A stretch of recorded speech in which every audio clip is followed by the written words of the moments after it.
कर्जा ले लेके बिजनेस लगाया था। सर ये देखिए मेरा काउंटर रैक सब अंदर ही है सर, सारा सामान नीचे। मोहब्बत की दुकान में क्या मुसलमानों के लिए भी कुछ है। नूह फसाद के बाद 1000 से जायद दुकान और मकान जमीन दोज करके एक झटके में हजारों अफराद को बेघर और बेरोजगार कर दिया गया। लेकिन कांग्रेस ने मुसलमानों की अश्क सुई तो दूर, इस मामले पर लब कुशाई तक की जहमत नहीं की। उसकी वजह से मुसलमानों में काफी बेचैनी पाई जा रही है। भारत जोड़ो यात्रा के दौरान राहुल गांधी ने नफरत के बाजार में मोहब्बत की दुकान खोलने का ऐलान किया तो सबसे ज्यादा खुशी का इजहार हिंदुस्तानी मुसलमानों ने किया। उन्हें लगा कि इस दुकान में उनकी ज़रूरत का भी कुछ सामान होगा, लेकिन गुजरते वक्त के साथ कांग्रेस के रवैये से उन्हें मायूसी होती जा रही है। इस दौरान कांग्रेस के बाज़ हलकों से कुछ इस किस्म के भी सुर सुनाई दिए कि नई और पुरानी कांग्रेस ही नहीं बल्कि कांग्रेस और बीजेपी में फ़र्क करना भी मुश्किल होने लगा। एक ऐसे जमहूरी निज़ाम में जहां महज 1-2% वोटों के इधर उधर हो जाने से इक़्तिदार का मरकज़ तब्दील हो जाता है, वहां पर एक साजिश के तहत 15% से ज़ायद मुसलमानों को सियासी बयानिए से पूरी तरह बाहर कर दिया गया है। मुस्लिम वोटों की तलब तो सबको है और सिर्फ तलब ही नहीं बल्कि इस पर दावा भी है, लेकिन मुसलमानों की बात करना उनकी जिम्मेदारी नहीं है। मगरिबी बंगाल में मुसलमान तृणमूल कांग्रेस के अलावा किसी और को वोट दे दे तो ममता बनर्जी बरहम हो जाती है। उत्तर प्रदेश में मुस्लिम राय दहंदगान का रुख बीएसपी की तरफ हो जाए तो अखिलेश यादव नाराज हो जाते हैं और समाजवादी पार्टी की तरफ हो जाए तो मायावती का पारा चढ़ जाता है और वो मुसलमानों को कोसने लगती है। ऐसा लगता है कि इन तमाम जमातों को धक्का देकर इक़्तिदार तक पहुंचाने की जिम्मेदारी मुसलमानों की है। लेकिन जब मुसलमानों पर कोई आंच आए और वो मुसीबत में हो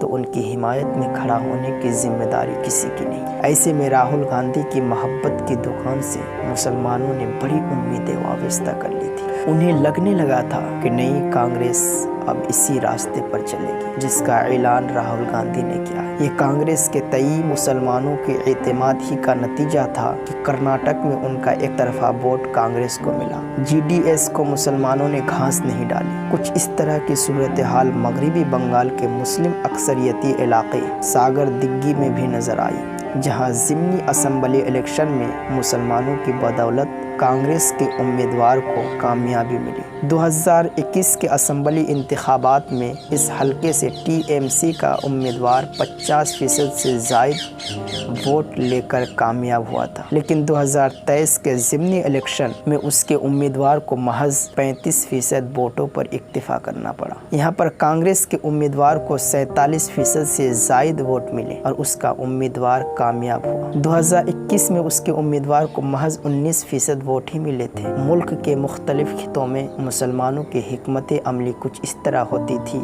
कि जहाँ जो पार्टी बीजेपी के मुल्क के मुख्तलिफ खित्तों में मुसलमानों की हिकमत अमली कुछ इस तरह होती थी कि जहाँ जो पार्टी बीजेपी को शिकस्त देने की पोजीशन में हो उसे वोट देकर मजबूत करे। लेकिन ये राहुल गांधी की मोहब्बत की दुकान का असर था कि सागर दिग्गी और उसके बाद मगरिबी बंगाल के पंचायती इंतखाबात में मुसलमानों ने कांग्रेस का साथ दिया। माहिरीन का ख्याल है कि उन रियासतों में भी जहां कांग्रेस की पोजीशन नाजुक है, मुसलमानों ने कांग्रेस का साथ देने का जहन।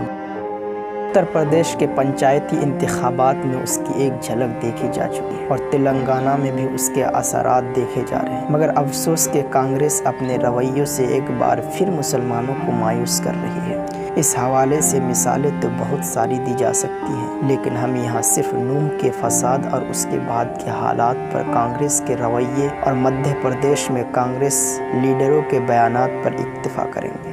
नूह में फसाद कैसे हुआ और इसके लिए कौन जिम्मेदार है, इस पर कुछ कहने की ज़रूरत नहीं है, ये अज़हर मिन शम्स है। लेकिन उसके बाद वहाँ पर जिस तरह से सरकारी इंतहाई पसंदी हुई वो फसाद से भी ज़्यादा तकलीफ़ दह रहा।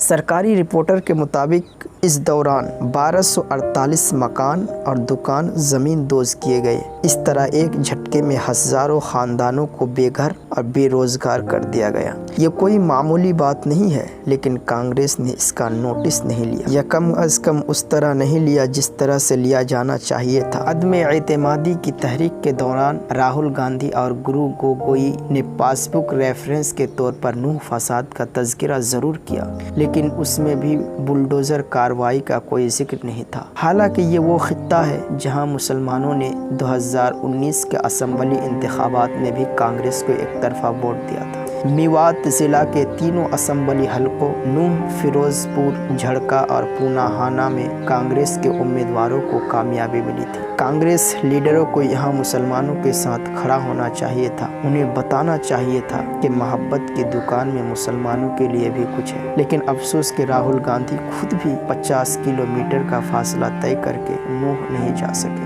उसके बरअक्स 1000 किलोमीटर की दूरी पर वाक़े लिहिया में मोहब्बत की दुकान खोलने चले गए। कानपुर में एक ब्राह्मण खानदान के घर पर बुलडोज़र चला था, जहां माँ बेटी की मौत हो गई थी। वहां प्रियंका गांधी बजाते खुद पहुंच गई थी, लेकिन दिल्ली से मुत्तसिल गुरुग्राम में 24 साला इमाम को कत्ल कर दिया गया और उससे कबल जुनैद और नासिर नाम के दोनों जवानों को जिंदा जला दिया गया। लेकिन प्रियंका और राहुल को छोड़िए, रियासती सतह के लीडरान ने भी उन मजलूमों के घरों तक जाने की जहमत नहीं की। उन हंगामा आराइयों की जड़ मोनूमानसियर नामी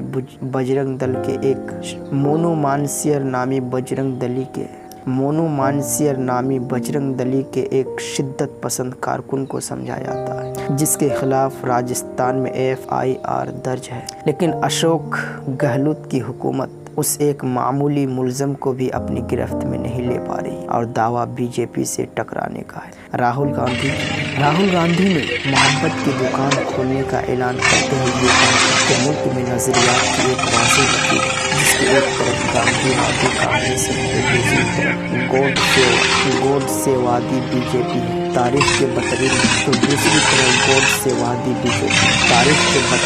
से गुजर चुकी कांग्रेस की कुछ हद तक बहाली इसी नारे के बाद हुई है। ऐसे भी उम्मीद थी कि कांग्रेस के लीडरान इस लकीर की पासदारी करेंगे, लेकिन अफसोस के हिसाब नजर नहीं आया।